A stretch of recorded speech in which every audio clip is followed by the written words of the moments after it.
Del 20 al 21 de noviembre se ha celebrado en Badajoz el tercer Congreso Ibérico de la Dehesa y el Montado. Un encuentro que ha contado con la participación de 500 personas, propietarios y gestores de Dehesa, empresarios, técnicos e investigadores. Este congreso ha sido organizado en el marco del proyecto de cooperación transfronteriza ProDehesa Montado. Este congreso se enmarca dentro de las actividades del proyecto de cooperación transfronteriza España-Portugal ProDehesa Montado, proyecto que coordina y lidera Cicitex. Este congreso se ha planteado como un foro donde investigadores, políticos, administración, gestores, propietarios de Dehesa, ganaderos puedan exponer los diferentes puntos de vista desde la problemática hasta los beneficios que aporta este ecosistema. El congreso se ha estructurado en diferentes bloques, tratando desde la sostenibilidad ambiental, económica y social hasta la innovación y la investigación, pasando también por la exposición de las ayudas y la normativa IPAC a la Dehesa.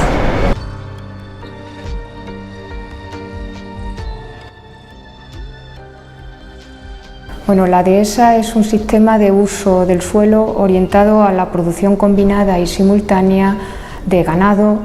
producción forestal, leña, corcho y producción agrícola con cultivos ocasionales que en su mayor parte van destinados a la alimentación animal. En el caso de los montados, la producción corchera es un aspecto muy importante de la rentabilidad de las explotaciones, y en el caso de la Dehesa, la producción ganadera es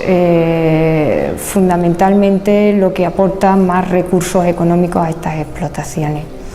Sin duda alguna, uno de los principales problemas que tiene la Dehesa es la falta de rentabilidad económica. Esa falta de rentabilidad económica ocasiona que las inversiones que pueden hacer los propietarios son reducidas y siempre dependientes de las ayudas que vienen fundamentalmente de la política agraria común.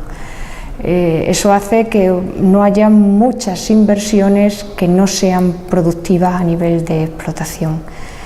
¿Cuáles son los retos futuros? Pues en primer lugar, garantizar de alguna manera la rentabilidad económica de estas explotaciones para que puedan persistir en el tiempo y, teniendo en cuenta las demandas de la sociedad, asegurar que estas explotaciones proporcionan,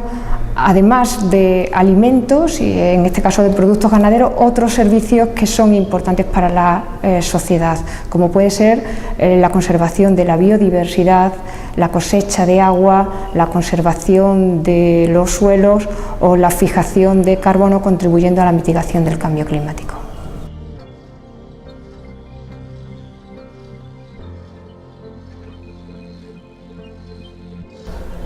La estación de monitorización del efecto del cambio climático en Majada de Tietar, en la Dehesa pública de Majada de Tietar, tiene básicamente el cometido de medir los flujos de carbono y de agua que entran y salen del ecosistema. A partir de esto pretendemos calcular la huella de carbono, es decir, si la Dehesa está secuestrando o emitiendo carbono, CO2 a la atmósfera, pero también si está siendo eficiente o no en términos de consumo de agua. Está equipada fundamentalmente con estaciones de ecovarianza que trabajan a ciclo abierto recogiendo lo que ocurre en un entorno de unas 20 hectáreas. Tenemos una serie de réplicas dentro de la finca que nos permite manipular el estado de nutrición del suelo y también el pastoreo con intervención o no del ganado, y nos permite de esta forma conocer con más profundidad qué ocurre en una Dehesa en términos de balance de carbono, secuestro o emisión. A su vez, esta la completamos con una Dehesa, otra estación parecida, en un ambiente bastante menos lluvioso, más seco, como es en la Albuera, cerca de Badajoz, donde comparamos Dehesa en ambientes más húmedos frente a Dehesa de ambientes más secos. Esto nos permite proyectar un poco qué ocurriría ante un eventual cambio climático y creciente aridificación de nuestro clima.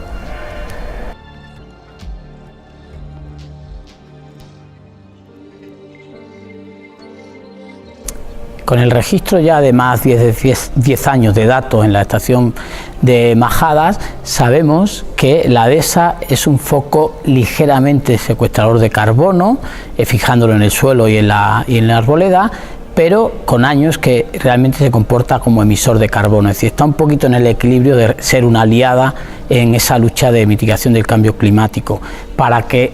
aquí tengamos datos más favorables, que la DESA se comporte como un real lugar para el secuestro de carbono, tenemos que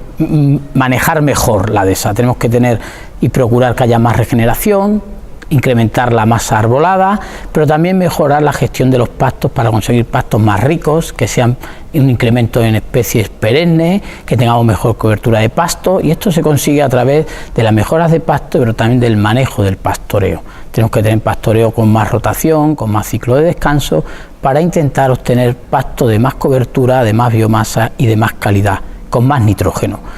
El nitrógeno es una de las claves para que podamos tener más carbono en el suelo, y eso lo podemos conseguir mejorando la cobertura de leguminosa, bien a través de siembra y mejoras de pasto, bien a través de mejoras de la pauta de pastoreo.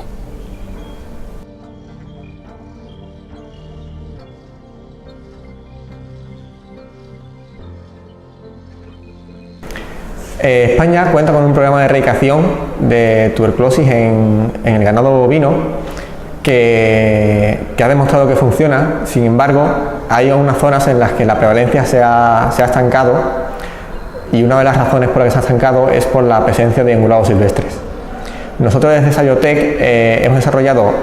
una serie de herramientas para ayudar en la gestión integral de la tuberculosis, y por ejemplo alguna de ellas es planes de bioseguridad en explotaciones de vacuno extensivo, en las que hacemos una serie de preguntas a los ganaderos y una visita a su explotación para determinar el riesgo de interacción entre la fauna silvestre y el ganado. Otras herramientas, por ejemplo, es el diagnóstico de muestras ambientales, en el que buscamos el ADN de la bacteria, por ejemplo, en el bebedero o en el propio animal, y ayuda mucho al ganadero para entender cómo se produce la transmisión en su explotación. Y otra herramienta también que es muy útil es la serología, para detectar anticuerpos frente a tuberculosis, y que funciona muy bien tanto en cerdo como en jabalí. Entonces, todo esto es una serie de herramientas que permiten al ganadero un enfoque más amplio para luchar contra la enfermedad. Y no solo ganaderos, sino también gestores de caza, administración. Son herramientas que están para el público.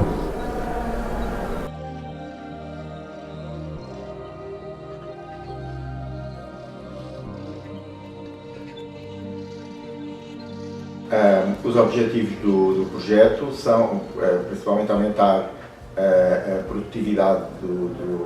das árvores em cortiça e ao mesmo tempo antecipar a primeira tiragem de cortiça, que agora se faz perto dos 20 anos, e antecipá-la para metade do tempo.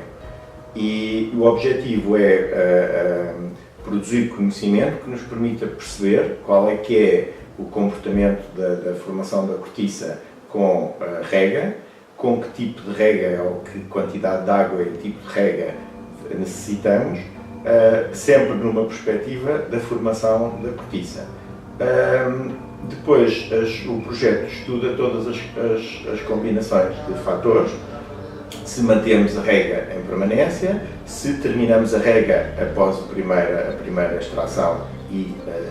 retiramos a rega, e os objetivos são compreender a resposta da árvore com grande precisão, tanto ao nível da ecofisiologia, tanto a nível da morfologia, como a árvore se desenvolve em termos de morfologia.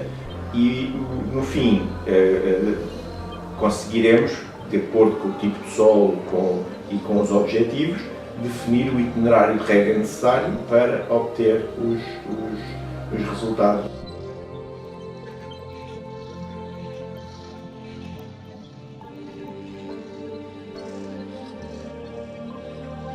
Vivimos de la dehesa, la mayor inquietud es la rentabilidad económica. Actualmente es muy difícil, si no decir imposible, vivir con una vida digna por medio de la dehesa. La dehesa tiene unas producciones que no valora el mercado, que cuesta mucho dinero producir. Las dehesas tienen unos costes de mantenimiento muy altos y, por desgracia, ha sido la gran olvidada de la política agraria comunitaria, de forma que las subvenciones que recibe la dehesa respecto a otras áreas como los cultivos permanentes, pues es muy inferior. Nosotros reclamamos desde la Federación Española de la Dehesa que si no se asegura la rentabilidad económica de estas explotaciones, si no se asegura el relevo generacional, y eso solo es posible asegurando que se pueda vivir de la dehesa y de sus productos, no es posible mantener la dehesa como medio de vida. Por lo tanto, reclamamos que la política agraria comunitaria contemple la totalidad de la idiosincrasia de la dehesa y de sus características,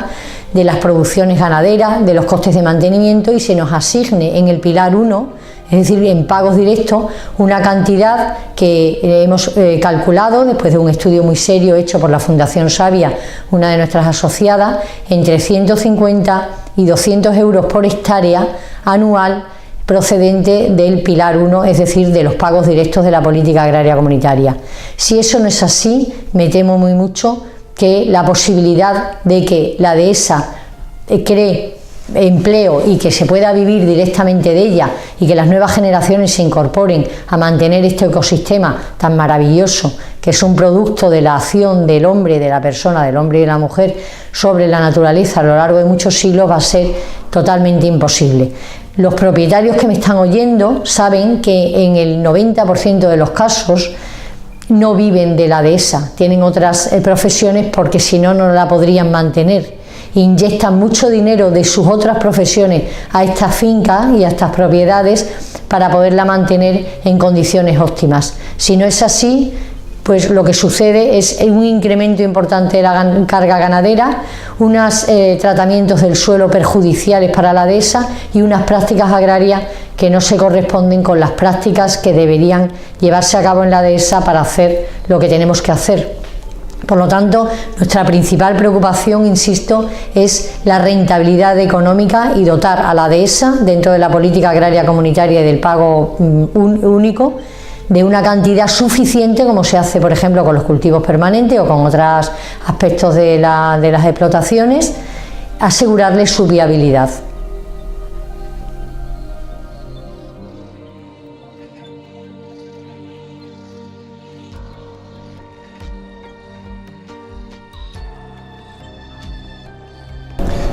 Pues la Comisión Europea, en el marco del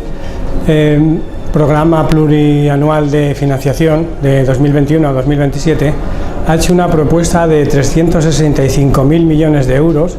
destinados a la política agraria común.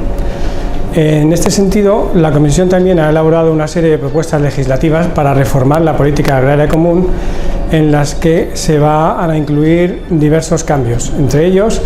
una nueva gobernanza en la que los Estados miembros van a tener la responsabilidad de desarrollar la política agraria común más adaptada a sus necesidades locales. La Comisión, por su parte, lo que va a establecer son los objetivos prioritarios de la política agraria común, va a diseñar una serie de intervenciones a nivel europeo y va a hacer una serie de salvaguardias para mantener que los objetivos se cumplan. En ese sentido, la nueva política agraria común va a disponer de los mismos pilares que actualmente: el pilar 1 de pagos directos y ayudas al mercado y pilar 2 con ayudas al desarrollo rural. En el marco del pilar 1, la dehesa puede seguir beneficiándose del pago directo a las explotaciones para la sostenibilidad, un pago redistributivo obligatorio que va a ser obligatorio a partir de ahora, y de las ayudas que había anteriormente también a los jóvenes y a los sectores que sea acoplados, es decir, que justifiquen una necesidad por dificultades en su gestión. Lo que sí es nuevo en el pilar 1 va a ser los regímenes ecológicos, es decir, unas ayudas voluntarias para aquellos ganaderos o agricultores que en la dehesa particularmente quieran ir más allá de lo que está establecido a nivel obligatorio. Por su parte, el desarrollo rural va a simplificar mucho más su gestión, comprendiendo 68 intervenciones que había en el pasado a solamente 8 que van a recoger prácticamente los mismos tipos de medidas para financiar, como son inversiones, ayudas a los jóvenes agricultores, cooperación con los agricultores y sus proyectos de investigación. Para, en el fondo, lo que se va a conseguir es una agricultura moderna, simplificada y sostenible, para que podamos alimentar a los más de 500 millones de consumidores que hay en Europa.